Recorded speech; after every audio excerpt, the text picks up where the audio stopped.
Donc tout d'abord, je tiens à remercier les organisateurs d'avoir organisé une conférence invitée sur les questions de santé face aux évolutions du monde du travail. C'est une thématique majeure. On est face à des transformations dignes de ce qui s'est passé à la fin du 19e siècle et avec une révolution. On est face à une révolution industrielle depuis une vingtaine d'années. Ça a un impact considérable sur la santé, notamment la santé au travail. C'est une question qui est peu traitée finalement par les spécialistes de santé et c'est vraiment très heureux que l'Institut de veille sanitaire se préoccupe de ces questions. On va pouvoir bénéficier ce soir d'un éclairage de sociologie et je suis très heureux de passer ensuite la parole à Jérôme Pellis, qui est maître de conférence en sociologie à l'université de Versailles-Saint-Quentin en Yvelines et qui est aussi directeur du Printemps. Alors, ce n'est pas ce que vous croyez, il va vous expliquer ce que c'est. Tu as la parole. Pour 30 minutes et on aura un temps de discussion ensuite ensemble. Merci de m'avoir invité. Donc oui, le Printemps, c'est profession, institution, temporalité. Voilà, un beau nom de laboratoire. Et également, je suis également co-directeur de GES, c'est plutôt à ce titre-là, je pense qu'on m'a invité, qui signifie donc groupe d'études sur le travail et la souffrance au travail. Et j'en profite rapidement pour présenter un peu ce réseau de chercheurs qui en comprend plus de 200 en Île-de-France. Il s'agit d'un réseau initié par la région Île-de-France, par les élus en fait franciliens, d'où aussi le terme de souffrance au travail qui a été repris dans le titre, et qui réunit plus de 200 chercheurs donc d'économie, de sociologie, d'ergonomie, de droit, d'histoire, et quelques épidémiologues, donc quelques collègues dans la salle, qui animent un peu la recherche depuis un an, et qui réunit une trentaine d'équipes. Un tout petit mot pour terminer sur ce réseau, puisque il organise le 10 et 11 juin prochain un grand colloque à Montrouge, où je vous invite éventuellement à y participer, évidemment. Plus de 80 communications y seront présentées, autour d'une question, quelle action pour un autre travail, soulager la souffrance, éradiquer les facteurs de risque ou soigner le travail. Et si je signale ce colloque, ce n'est pas simplement pour en faire un peu de la publicité, mais aussi parce que finalement, les questions qu'il souhaite aborder peuvent introduire à la demande qui m'a été faite autour de la santé face aux évolutions du monde du travail. Et c'est surtout de ces dernières dont je vais parler. Les trois manières d'envisager de changer le travail qu'on a indiquées dans le sous-titre du colloque montrent bien la pluralité des analyses en la matière. Faut-il soulager la souffrance au travail, dont le travail serait intrinsèquement porteur, qui caractériserait la situation actuelle, marquée par des suicides médiatisés, une explosion des troubles musculo-squelettiques, l'expression d'une souffrance sinon généralisée, du moins en forte progression? Ou faut-il identifier des facteurs de risque à éradiquer, qu'il s'agisse de risques psychosociaux ou de risques physiques? Ou encore, doit-on soigner le travail, c'est-à-dire s'intéresser non pas aux travailleurs uniquement, en soulageant sa souffrance par exemple, ou au contexte de travail seulement, en cherchant à éradiquer ces facteurs de risque, mais aussi à l'activité de travail et à sa signification individuelle et collective. La sociologie tient compte de cette pluralité. C'est une discipline qui utilise aussi bien des grandes enquêtes par questionnaire que des entretiens biographiques, de l'observation de l'activité, et elle fait dialoguer ces différentes définitions du travail, dont les forces échangent sur un marché, qui s'inscrit dans des organisations, qui nourrit des statuts sociaux, des conflits, des droits, tout en étant une activité investie de valeurs, aussi bien productive, puisque le travail est soumis à une recherche d'efficacité, que sociale, puisqu'il implique des interactions et des identités. Donc mon intervention se déroulera en 3 points extrêmement inégaux. Rappeler d'abord rapidement comment la sociologie traite des relations entre santé et travail. Elle portera surtout sur le deuxième point, sur les évolutions un peu du travail et de ses conditions, avant d'évoquer quelques pistes de recherche possibles et d'interaction avec notamment les épidémiologues. Les relations, a priori, entre santé et travail sont évidentes. Si on prend des grandes données, des grandes catégories, les inégalités de santé sont extrêmement liées aux catégories socioprofessionnelles, en particulier en France. Et ces catégories socioprofessionnelles elles-mêmes sont évidemment construites en relation avec le travail, aussi bien en termes de statut, de qualification, de reconnaissance, de position sociale qu'ils donnent dans la société. Les taux de morbidité, les espérances de vie différentielles, les espérances de vie en bonne santé différentielles entre ouvriers et cadres sont extrêmement fortes en France. Et à ce titre, on peut que faire le lien a priori entre santé et travail. En plus, ce lien tend à se renforcer, ou en tout cas ces inégalités tendent à s'accentuer.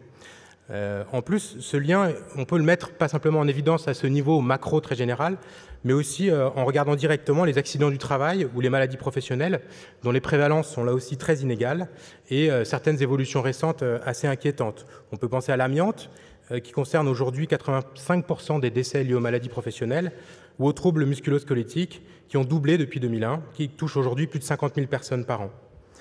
Bref, entre le scandale de l'amiante, l'explosion des TMS, la médiatisation des problèmes de stress ou les suicides au travail, les liens semblent évidents entre travail et santé. Mais vous le savez mieux que moi, ces liens ne sont pas si faciles à mettre en évidence rigoureusement, causalement, systématiquement, précisément. Et c'est bien là tout l'intérêt des épidémiologues et d'organismes comme l'INVS que d'établir ou de chercher à établir des liens causaux rigoureux entre des expositions, des problèmes de santé et des expositions à certains produits ou à certaines contraintes sur des durées plus ou moins longues. L'exposé sur les nanoparticules, par exemple, les nanomatériaux, était dans cette veine. Il reste que non seulement santé et maladie ne sont pas des notions simples. Être en bonne santé, est-ce simplement ne pas être malade? On sait bien que non. Mais en plus, ces relations causales sont loin d'être toujours faciles à montrer, en raison de multiples choses trappes, liées à des biais de sélection des travailleurs, seuls les plus résistants tiennent manifestement dans certains postes, liées à la multifactorialité et aux effets de composition, mais aussi en toxicologie, par exemple, à la remise en cause des effets de seuil, à la pertinence des effets de seuil, ou plus largement aux limites que portent intrinsèquement les approches analytiques qui décomposent des facteurs de risque, en oubliant que dans la vraie vie et dans les vrais corps, tout se combine. Quid, par exemple, de la problématique de l'intersectionnalité dans le domaine des risques du travail? L'intersectionnalité, c'est une approche qui s'est développée récemment en sciences sociales, qui vise à étudier les situations spécifiques, mais pas si rares, où se combinent les discriminations raciales, de genre, de classe, de handicap éventuellement.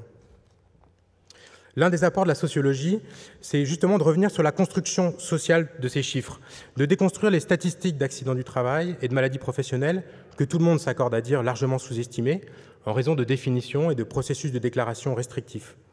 Et si la sociologie s'appuie sur des enquêtes, en privilégiant en particulier celles qui partent des déclarations des travailleurs, comme l'enquête conditions de travail, par exemple, ou plus récemment l'enquête santé et itinéraire professionnel, elle développe aussi d'autres méthodes plus qualitatives, observation, entretien biographique, monographie d'entreprise. En cela, elle s'appuie donc sur une approche du travail comme activité qui permet de repérer la variabilité des situations, de comprendre les régulations et les compromis, individuels et collectifs, qui impliquent la réalisation de cette activité. Et elle permet par là d'intégrer la diversité des individus et le rôle des organisations et des acteurs collectifs qui contribuent à donner un sens au travail, un statut, des droits, une position dans la société. Mais vous savez un peu tout cela, et je voudrais davantage brosser à très grands traits un panorama un peu de ces évolutions du travail depuis une trentaine d'années, telles que les sociologues ont pu le travailler. Pour en rester à ce panorama et distinguer trois grandes périodes, je vais surtout prendre prétexte de cette chronologie pour évoquer un ouvrage que vous connaissez peut-être, qui s'appelle « Le nouvel esprit du capitalisme », qui a été publié en 1999 par Luc Boltanski et F. Capello. En quelques mots, les sociologues du travail insistent sur trois grandes périodes, effectivement. Ce qu'on appelle les années 68, qui en réalité vont du milieu des années 60 à la fin des années 70, voit se développer ce que Boltanski et Capello ont nommé une critique sociale en particulier, mais aussi une critique artiste. La critique sociale, elle porte sur celle qui dénonce le capitalisme comme un système d'exploitation qui exploite les personnes, alors que la critique artiste développe davantage la thèse de l'aliénation en quelque sorte. Dans les années 70 et 68, en évidemment un épiphénomène très important, on voit la montée de cette double critique, à la fois portant sur les inégalités sociales, le fameux boulot, métro, dodo, les conditions sociales, le manque de reconnaissance au travail. Tout ça se combine pour générer une période de forte conflictualité au travail et une forte montée de la critique du travail. Dans les années 80 et 90, que vont analyser Boltanski et Capello, c'est davantage l'invention de ce qu'ils vont appeler un nouvel esprit du capitalisme. Dans le domaine du travail en tant que tel, les années 80 et 90, on pourrait les caractériser comme celles qui voient une forme de disparition du travail derrière l'emploi. Évidemment, le problème central, c'est celui du chômage à cette époque. Les politiques publiques se développent considérablement pour essayer de lutter contre le problème du chômage pour créer des emplois. Et le travail lui-même, ses conditions et ses critiques aussi reculent sous l'effet donc de ces politiques publiques, de ce contexte, mais aussi sous l'effet du développement d'un nouvel esprit du capitalisme, selon Boltanski et Thévenot.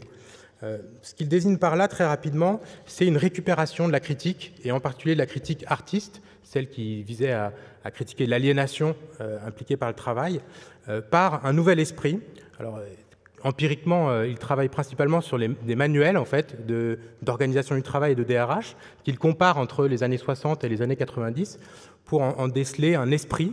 Alors après, il y a tout un tas d'arguments qu'ils avancent pour en montrer la performativité. Donc cet esprit, on pourrait aussi le capter à travers le terme de néolibéral, du néolibéralisme, et il transforme en profondeur le fonctionnement des entreprises, des organisations du travail, de ce qu'on attend du travail. Ainsi, principalement, on va proposer, sinon imposer aux individus de s'engager très fortement dans le travail, et c'est cet engagement subjectif qui va permettre la création de valeur. En lien avec une économie de services qui se développe, ce nouvel esprit est moins fondé sur des logiques marchandes ou des logiques industrielles que sur une logique de réseau. Et ils mettent en évidence finalement le développement d'un monde connexionniste, un monde en réseau, où ce qui compte finalement, c'est d'être mobile, c'est d'être connecté, c'est d'être en réseau et d'être rapide. Et à l'inverse, ce qui exclut dans ce monde, c'est d'être immobile, d'être isolé, d'être lent ou long. Voilà, ils vont développer tout un tas de principes de justice, de principes de justification dans le domaine du travail, à l'appui de ce développement de ce monde en réseau. Évidemment, celui-ci s'accompagne de nouvelles formes d'inégalité qui se développent fortement dans ces années-là. Et puis la troisième période qu'on pourrait dire, c'est celle des années 2000 où il y a une forme de retour du travail finalement, mais par la souffrance, par la médiatisation, la publicisation des problèmes de souffrance au travail. C'est évidemment le succès du livre de Marie-France Irigoyen sur le harcèlement moral en 1998, qui est traduit très très rapidement sous une forme législative, mais aussi la médiatisation des suicides au travail, la montée de la thématique des risques psychosociaux, qui s'accompagne d'un renouvellement aussi des plans santé-travail des gouvernements. Ce retour critique sur le travail s'accompagne dans les années 2000 aussi d'un retour de la critique sociale, dont la trajectoire d'inflexion peut être datée peut-être en France autour de 1995 et du mouvement important qui s'est développé cette année-là, ou au niveau international aussi avec l'altermondialisme et Seattle en 1999. Les conflits du travail, par exemple en France, que j'ai plus spécialement étudié, connaissent un accroissement assez significatif dans les années 2000, après une très forte baisse dans les années 80 et 90. Ce panorama très général, je vise un peu à le préciser un peu en parlant plus précisément des conditions du travail qui vous intéressent peut-être davantage. De ce point de vue-là, en s'appuyant sur en particulier donc l'enquête conditions de travail, qui est l'enquête principale utilisée en sociologie, les sociologues constatent un résultat extrêmement surprenant en 1991 de cette enquête. Alors cette enquête, c'était la 3e édition, elle avait eu lieu en 1978 et en 1984. Et en 1991, les sociologues constatent une très forte dégradation des conditions de travail telles que les déclarent les 20 000 salariés interrogés dans cette enquête.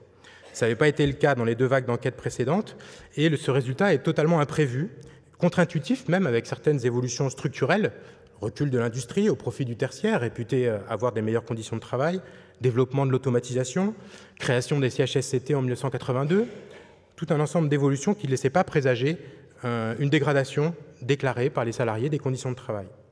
C'est ici peut-être que la sociologie présente un apport certain en montrant que ces conditions de travail, et pas simplement les manières dont on les mesure, mais la notion elle-même est une construction sociale. Elle existe par des opérations d'abstraction et d'objectivation qui résultent de l'action de nombreux acteurs. En cherchant à donner un sens à ces données, je reprends ici un titre d'un texte de Michel Golac, donc qui est l'autre co-directeur du DIMGEST et qui est un sociologue statisticien. Celui-ci donc a développé toute une réflexion cherchant à comprendre un certain nombre de ces transformations des organisations et des activités de travail et leurs conséquences sur la santé. Michel Golac a ainsi examiné de près les résultats de l'enquête de 91. Celle-ci résultant sur la déclaration des salariés. La dégradation résultait-elle de biais à l'enquête? On avait changé quelques questions, le mode de passation avait éventuellement bougé. Est-ce qu'il dépendait d'une sensibilité différente à ces questions, allusion un peu à la société du risque qui a été évoquée tout à l'heure finalement, ou avait-on affaire à une véritable dégradation? Les chauffeurs routiers, par exemple, déclaraient beaucoup plus de risques d'accident du travail en 1991 qu'en 1984. En réalité, ils pensaient sans doute aux accidents de la route auxquels ils avaient été largement sensibilisés par des campagnes d'information massives sur la sécurité routière. Autre exemple, les infirmières déclaraient beaucoup plus de port de charges lourdes, car les durs conflits qui s'étaient déroulés dans les années 88-89 à propos des conditions de travail dans ce secteur avaient contribué à objectiver le fait que les malades pouvaient aussi être considérés comme des charges lourdes. Cette opération d'abstraction et d'objectivation était impossible auparavant au vu de la manière dont on définissait l'activité et le métier, l'identité d'une infirmière. Avec ces luttes sociales, cette objectivation était devenue possible. Michel Golac mettait ainsi en évidence le rôle de transformation extérieure. Si le confort à la maison s'améliore, l'absence d'amélioration de confort au travail se remarque davantage, mais aussi celui d'acteurs susceptibles d'objectiver et de faire prendre conscience de bonnes ou de mauvaises conditions de travail. Les syndicalistes et les représentants du personnel, les médecins évidemment, mais aussi l'État, les mouvements écologistes ou les DRH, tous ces acteurs peuvent contribuer ou non à faire prendre conscience de mauvaises conditions de travail, à objectiver des risques, à transformer des sensations individuelles en problèmes collectifs. Et inversement, c'est pour ça que le processus n'est pas du tout gagné et qu'il peut aussi se dérouler dans l'autre sens. Et c'est pourquoi l'analyse du rôle des acteurs eux-mêmes est indispensable pour comprendre ces transformations du travail et de ses conditions. On pourrait utilement mobiliser ce résultat, par exemple aujourd'hui, pour comprendre le développement des risques psychosociaux, en lien avec le développement d'un marché du conseil en la matière.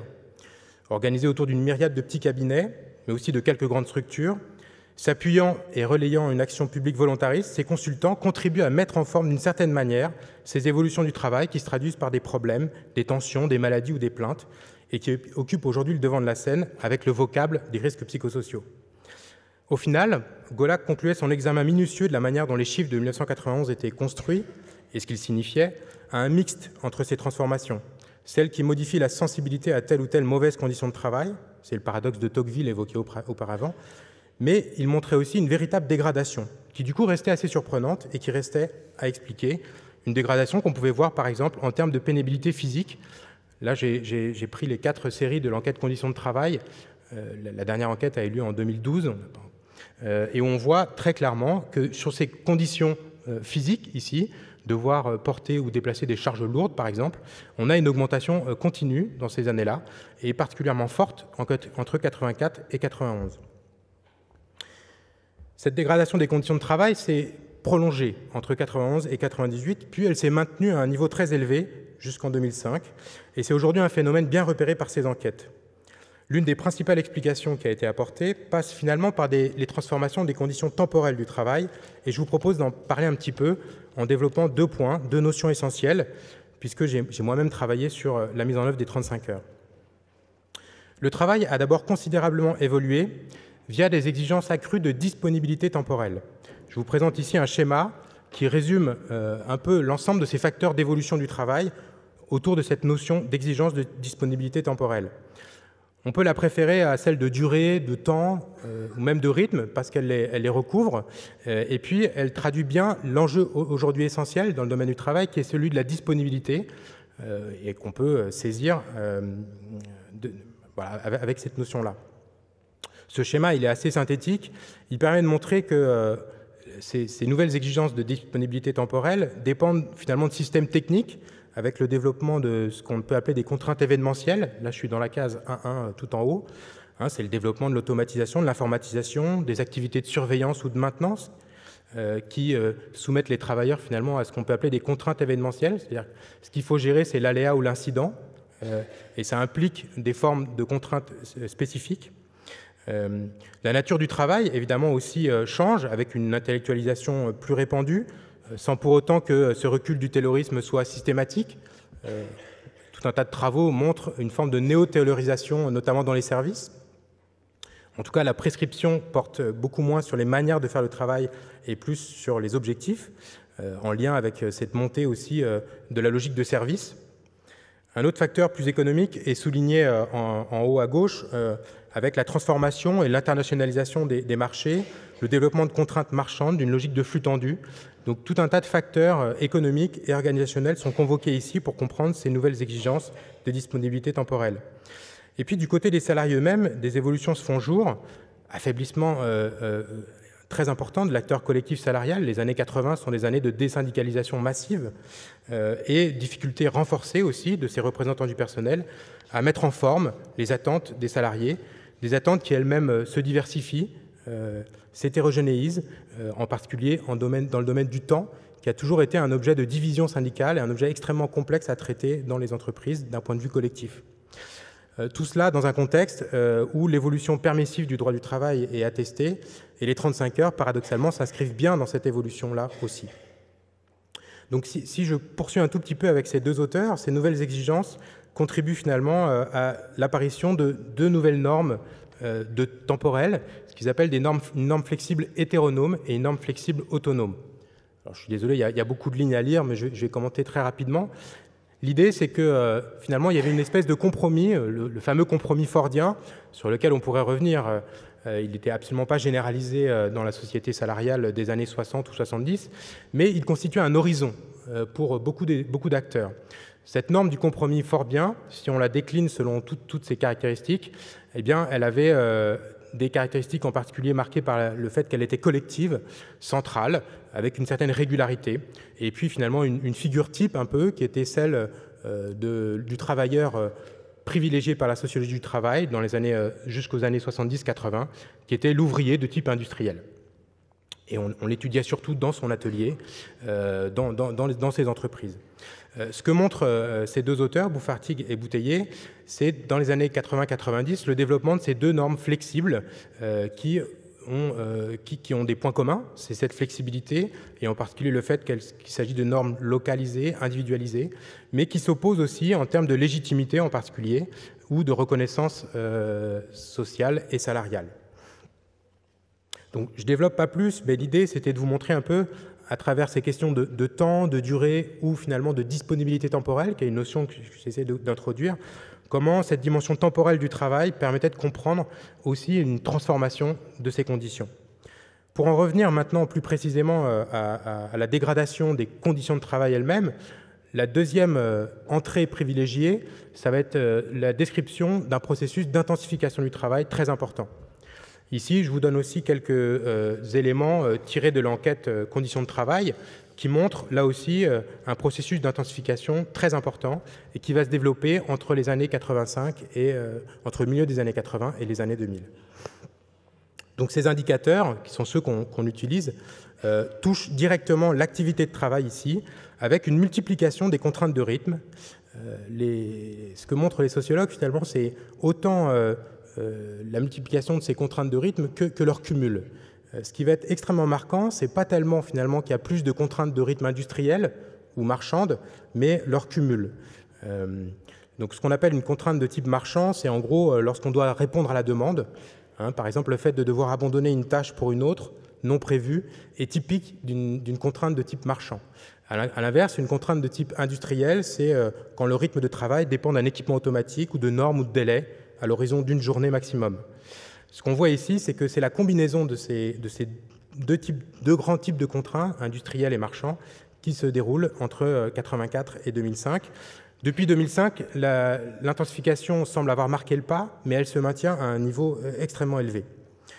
Bon, je pourrais multiplier un peu les indicateurs pour démontrer un peu cette idée de l'intensification, qui est aujourd'hui un processus vraiment bien connu dans le milieu, mais je voulais davantage mettre l'accent sur l'importance des choix organisationnels, des effets délétères ou vertueux de ces formes d'organisation du travail, qui dépendent de contraintes techniques ou de marché, mais aussi de choix et de mode managérial.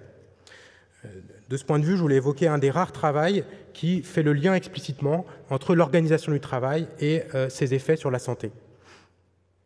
Donc je m'appuie ici sur en particulier un travail mené par Antoine Valère qui se situe à un niveau français, puis ensuite il a travaillé au niveau européen. Donc là je vais m'appuyer sur des données plutôt au niveau européen, où il distingue finalement 4 grandes classes d'organisations, des organisations de structures simples qui concernent en réalité surtout les petites entreprises qui restent de manière générale le point noir en sociologie du travail. Elles sont très rarement étudiées et il y a encore vraiment beaucoup de choses à faire dans ce domaine-là. Et surtout, ce qui distingue, c'est ce qu'il appelle des organisations tayloriennes en lean production et des organisations apprenantes.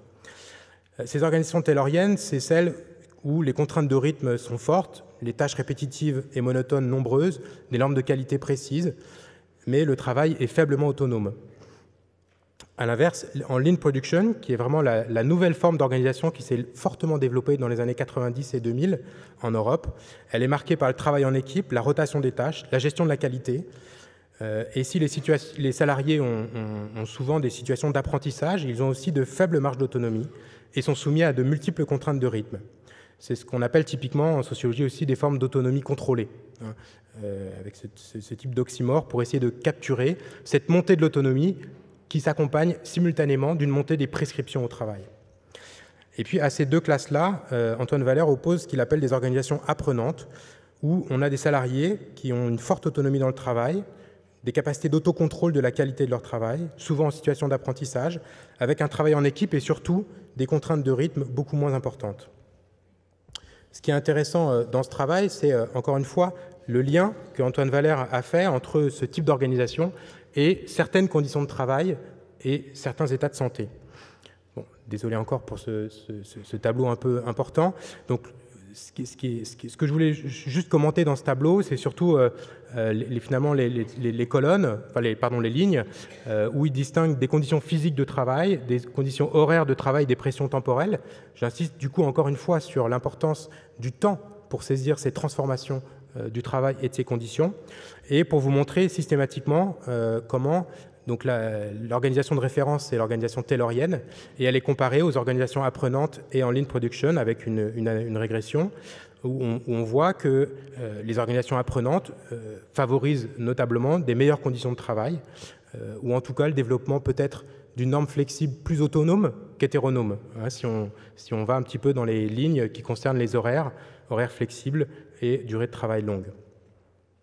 Ce qui est plus intéressant peut-être, c'est le tableau suivant, où on cherche à faire le lien avec les atteintes à la santé liées à ces nouvelles formes d'organisation du travail. Vous voyez là encore une fois, la comparaison est faite entre des organisations tayloriennes, qui est la modalité de référence, et des organisations apprenantes ou en lean production. Là aussi, on voit que l'action est possible, les choix sont faits, qu'il n'y a pas de déterminisme, mais que certaines formes d'organisation renforcent considérablement le développement de problèmes de santé et de risques.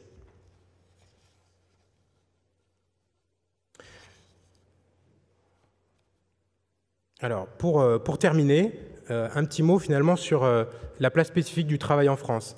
L'idée, c'était de faire une transition un peu avec le fait qu'Antoine Valère s'appuie sur une enquête européenne, sans distinguer spécifiquement la place des salariés français, mais d'utiliser d'autres travaux pour insister un petit peu sur la place singulière du travail en France.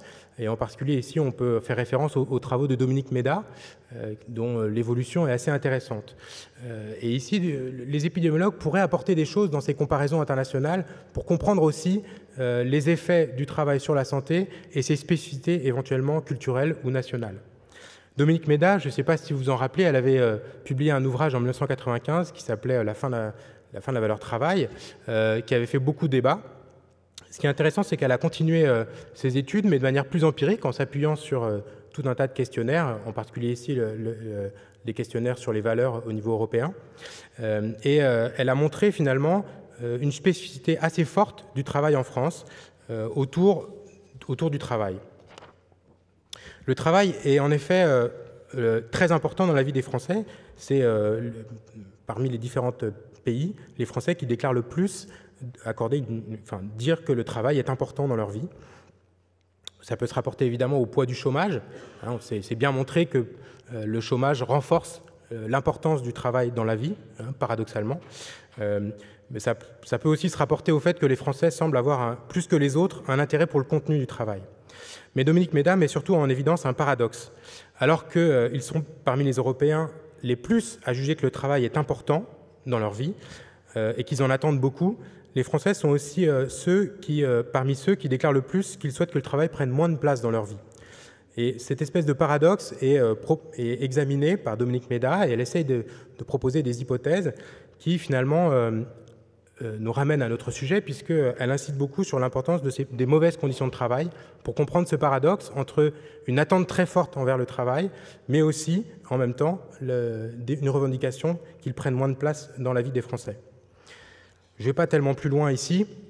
Je voulais juste surtout évoquer cette spécificité française et l'intérêt aussi que des études épidémiologiques pourraient avoir pour comprendre ces particularités éventuellement culturelles.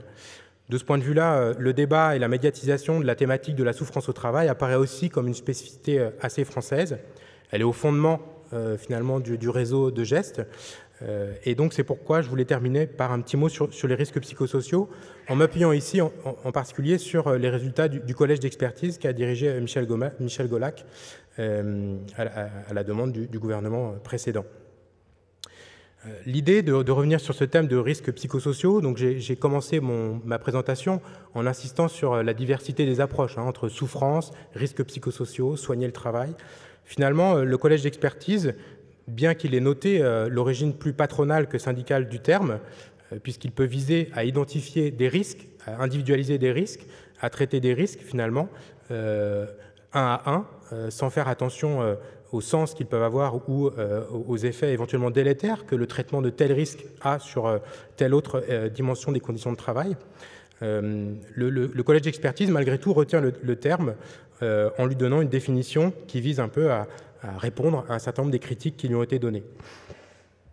De ce point de vue-là, l'intérêt surtout de ce travail, me semble-t-il, c'est d'avoir distingué 6 grandes dimensions qui structurent l'existence de ces risques psychosociaux. Donc je vous les ai présentés ici, et j'ai surtout parlé de l'intensité du travail, du temps de travail, mais d'autres dimensions des risques psychosociaux sont pointées en termes d'exigence émotionnelle, d'autonomie dans le travail, de qualité des rapports sociaux au travail, de conflits de valeurs, ou de sécurité ou d'insécurité de la situation de travail.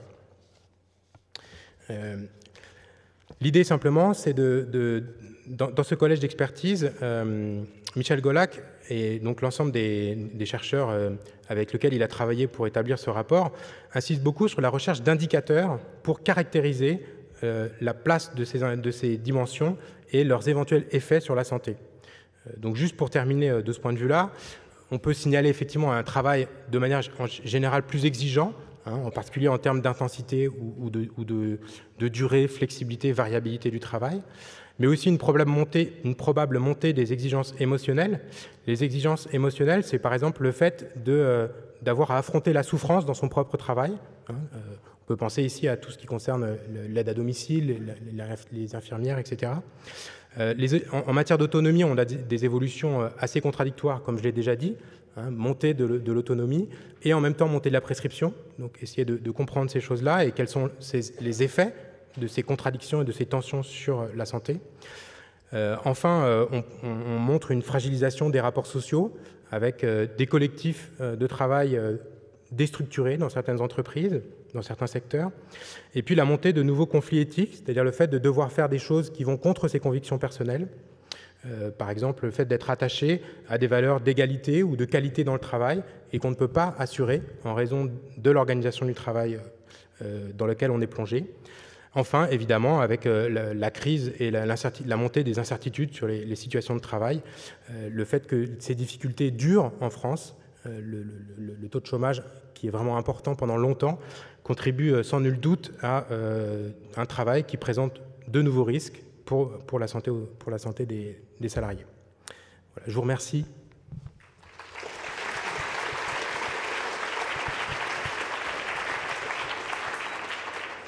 Donc merci pour cette présentation très claire et très intéressante.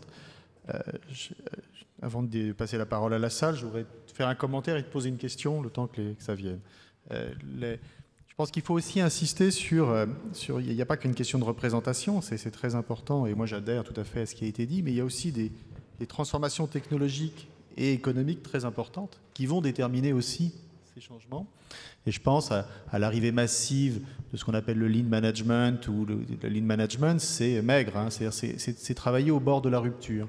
C'est un concept qui est arrivé dans l'industrie automobile dans les années 50-60 au Japon, qui a diffusé dans l'industrie automobile aux États-Unis dans les années 80, qui a envahi en fait l'ensemble des organisations, y compris les services maintenant, et qui fait travailler en fait toujours au plus juste, en intensifiant les temps de pause et en cherchant, le concept du lean, c'est la chasse au gaspillage. Et c'est aussi un des déterminants sur lequel les économistes ont beaucoup avancé. Les sociologues ont aussi beaucoup travaillé sur la question. Finalement, la santé au travail et la santé tout court, c'est pas tellement intéressé à la question de l'organisation du travail. Et as-tu des éléments d'explication pourquoi la santé a du mal à appréhender les questions d'organisation du travail? C'est plutôt d'autres disciplines que celle-ci, alors que c'est un concept qui est central, par exemple, en ergonomie. Mais je pense qu'il y a une partie qui résulte aussi des données, les types de données qui sont exploitées par les uns et les autres, leur existence et le fait que des enquêtes font explicitement le lien entre le fait de travailler dans tel ou tel type d'organisation et de déclarer des troubles de santé ou pas. De ce point de vue-là, il y a quand même une enquête que j'ai mentionnée rapidement qui s'appelle Santé itinéraire professionnel, qui a été initiée en 2006 et dont la seconde édition a eu lieu. Mais pour des épidémiologues, elle est un peu problématique, cette enquête, puisqu'évidemment, elle s'appuie sur du rétrospectif. Elle s'appuie sur des déclarations rétrospectives des salariés. Et donc, on n'a pas affaire à des cohortes en bonne et due forme sur lesquelles travaillent habituellement les épidémiologues. Donc, ma première réponse serait sur cette question des sources, finalement. Y a-t-il des questions dans la salle ? Est-ce qu'avec le télétravail, on ne va pas voir arriver d'autres problématiques? Parce qu'en fait, voilà, c'est un peu la tendance aujourd'hui. On commence à envisager donc d'investir l'espace privé pour faire travailler les gens. Donc déporter la zone de travail au sein même de la structure familiale. Oui, oui, alors donc, le télétravail existe depuis très longtemps en fait.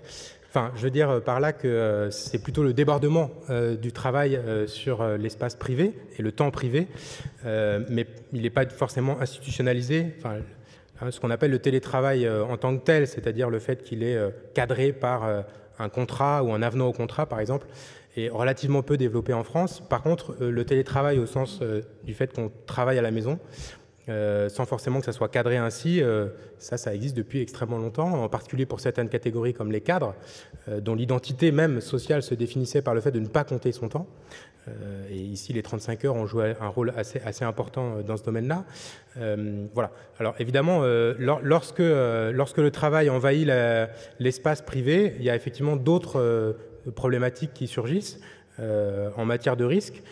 En matière de contrôle ou pas du travail. À ma connaissance, c'est plutôt sur ce que j'évoquais, c'est-à-dire l'envahissement du travail sur les temps privés que les sociologues ont plutôt travaillé que sur le télétravail en lui-même. Là, ce que j'entendais, c'est vraiment c'est hors les cadres. C'est-à-dire vraiment nous, en tout cas, il y a une étude, il commence à y avoir cette tendance-là, voilà. Oui, moi, dans mon laboratoire, on a installé un système de télétravail pour des ingénieurs de recherche, effectivement. Donc, ça se développe. De ce point de vue-là, si on en reste au cadre institutionnel du télétravail en tant que tel, il y a eu un décret pour l'autoriser pour les fonctionnaires, justement, il n'y a pas très longtemps. Effectivement, l'employeur est tenu de mettre à disposition un certain nombre d'outils de travail, par exemple. Il y a des horaires qui sont précisés, une disponibilité qui, normalement, n'est pas extensible à l'infini. Donc, il y a des barrières et des garde-fous qui sont mis. Le problème, c'est plutôt lorsque, justement, il n'est pas formalisé, ce télétravail. Et donc, ça concerne plutôt traditionnellement la situation des cadres que j'évoquais. Et c'est là où, finalement, les risques de très longue durée du travail, de stress, de non-déconnexion, voilà, il y a toutes des réflexions juridiques qui sont menées aujourd'hui sur le droit à la déconnexion, finalement, à la suite, évidemment, de tous les petits outils qui nous relient au travail en permanence, même qu'on est dans l'espace privé. Je ne crois pas qu'il y ait d'études de santé au travail sur les effets du télétravail, mais il faudra sans doute envisager ça à l'avenir. Il y avait une question par là-bas, je crois.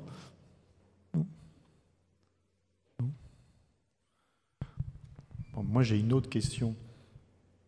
C'est la question des décompensations comportementales, parce qu'on parlait d'indicateurs un peu nouveaux. Qu'est-ce qui change en ce moment et qu'on voit en clinique ou qu'on voit nous on voit ça en clinique médicale, des patients qui se disent c'est pas moi, j'ai été violent avec qui sont soignants, j'ai été violent avec des personnes âgées ou des problèmes dans les urgences des hôpitaux, des troubles du comportement, voire des agressions entre les travailleurs. On voit une montée, y compris dans les enquêtes de ces phénomènes. Et on a vu très récemment, ça a été assez médiatisé, des violences contre l'outil de travail, qui est quelque chose d'assez nouveau.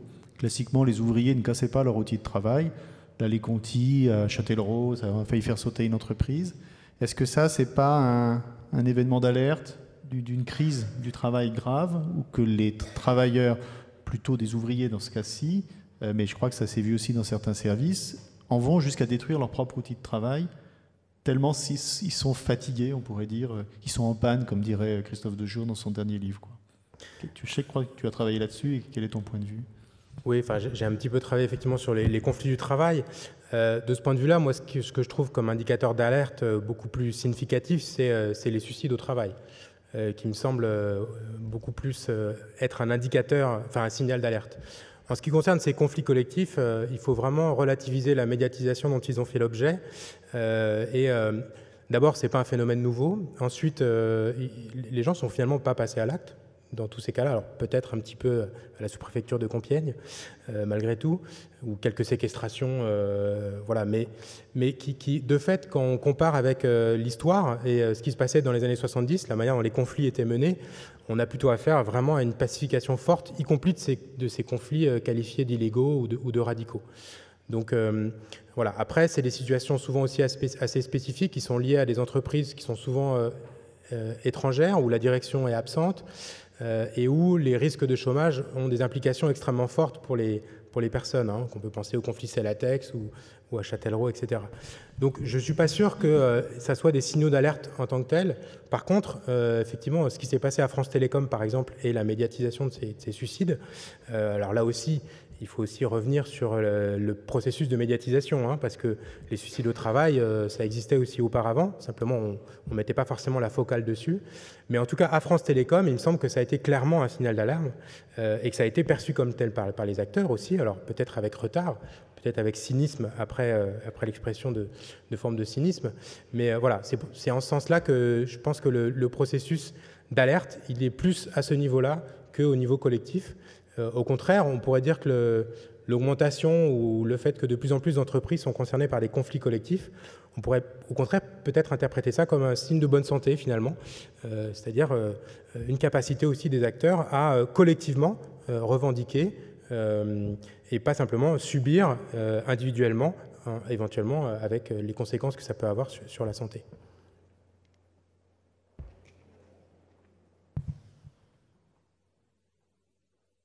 Je peux y aller? Voilà. Je voudrais rebondir sur ce problème de suicide que vous donnez comme un bon indicateur. Est-ce que là aussi, on ne médiatise pas ce que l'on veut? Parce que paraît-il, il y a 400 agriculteurs qui se suicident par an dans notre pays. On n'en parle jamais. Jamais. Et par contre, il y a des chômeurs aussi qui se suicident, notamment lorsqu'ils ont des conflits avec les organismes payeurs ou d'inscription. Donc, voilà, quand vous donnez le suicide comme bon indicateur, est-ce que vous tenez compte de la société dans laquelle le travail évolue?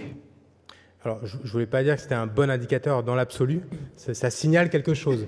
Après, tout comme les conflits soi-disant ultra-violents et radicaux des ouvriers font la une des journaux, alors que les conflits assez musclés que font les agriculteurs ne font jamais la une, hein, de la même façon, évidemment qu'il y a des suicides ou des conflits et qu'il y a une logique médiatique qui met l'accent sur tel ou tel événement ou qui contribue à la production de ce signal en tant que tel. Pour autant, il me semble que ça peut quand même en être un, même s'il est insuffisant, c'est-à-dire qu'il ne faut évidemment pas en rester là.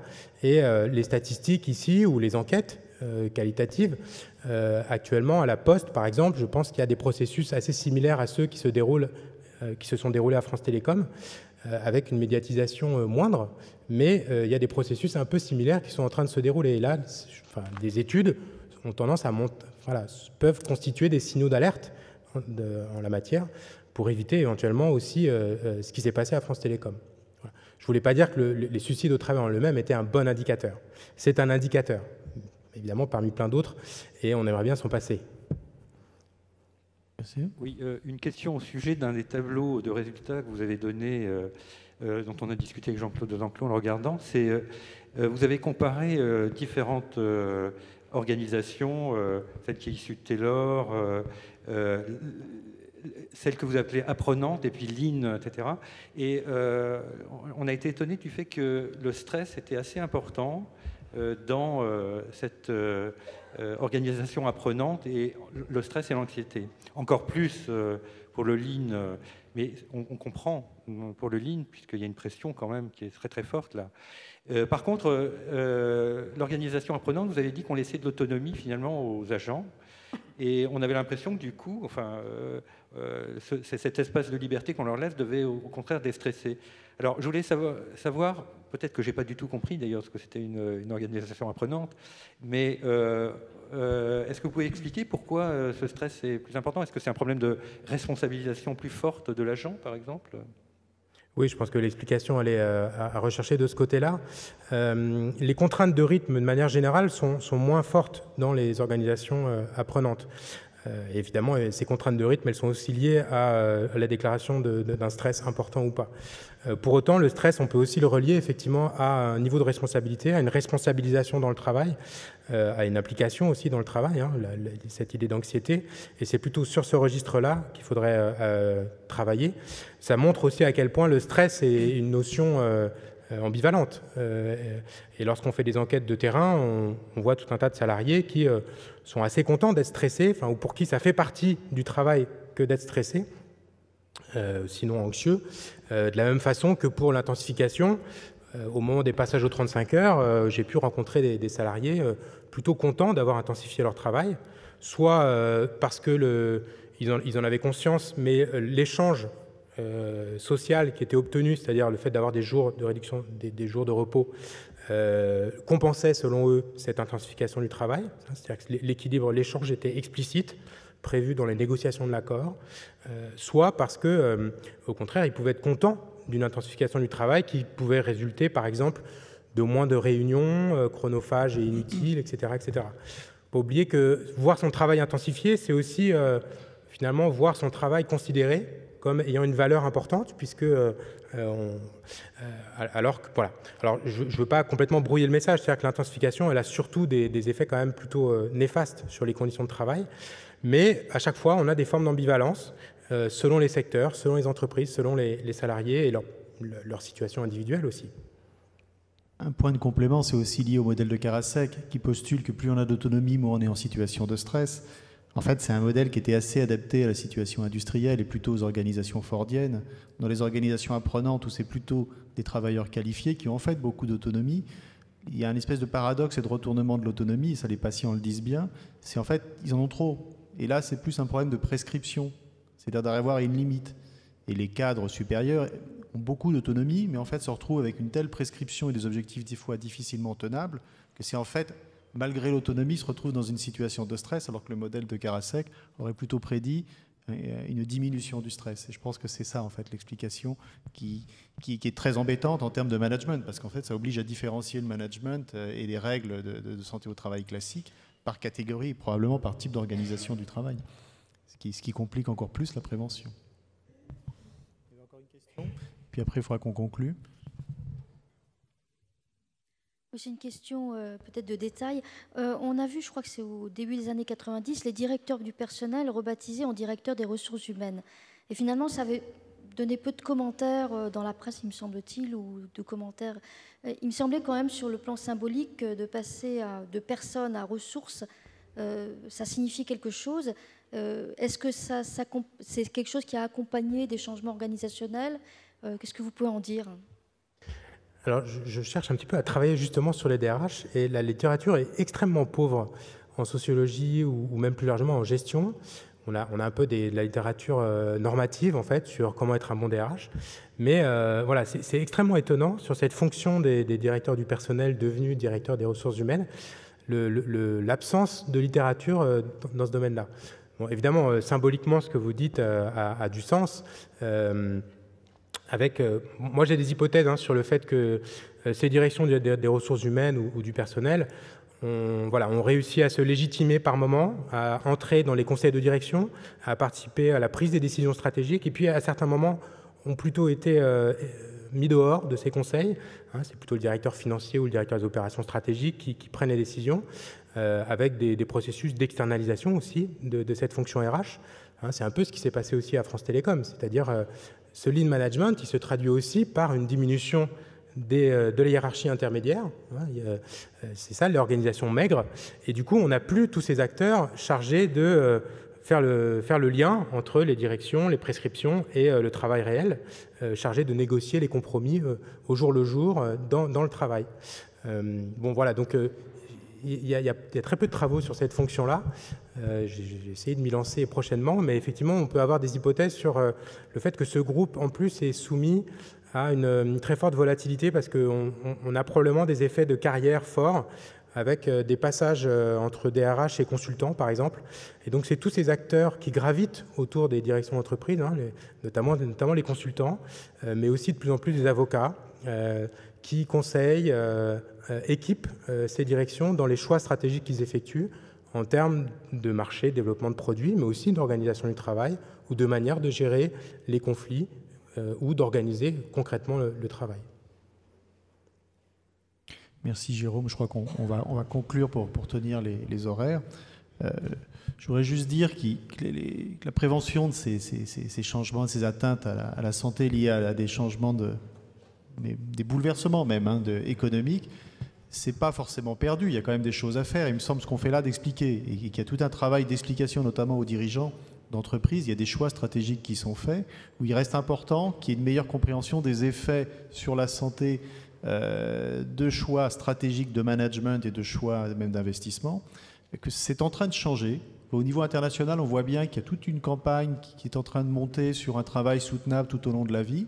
Il y a des forces économiques qui sont très fortes, qui vont dans le sens d'une déconstruction de la société industrielle classique dans laquelle on a vécu pendant de longues années. Mais il y a aussi tout un mouvement, en fait, pas seulement de chercheurs, et ce n'est pas un mouvement mondial d'altermondialisme, c'est aussi un mouvement économique d'un retour à des organisations du travail, à disons une forme de capitalisme plus classique, plus comme le capitalisme rhénan, par exemple, des années 70, etc. Et qu'il y a beaucoup de travaux à faire pour bien expliquer les liens entre santé et organisation du travail. Il me semble qu'on a un déficit. Une des rares études que tu as citées, c'est celle d'Antoine Valère, qui n'est pas exemple de défaut d'un point de vue épidémiologique, mais c'est pratiquement la seule. Dans la littérature, il y a très peu de choses. Et vous aviez mis en point d'exergue que faudrait-il connaître. Je pense qu'il y a un vrai travail à approfondir d'impact des différentes organisations du travail. Est-ce que le lean management a des effets sur la santé ou pas? C'est une question à laquelle on ne peut pas répondre de manière parfaitement scientifique, si ce n'est sur des études qualitatives, mais il y a très peu d'études quantitatives pour ça. Et il me semble que c'est un champ de travaux à développer. Je crois qu'on va conclure là pour tenir nos horaires. Merci.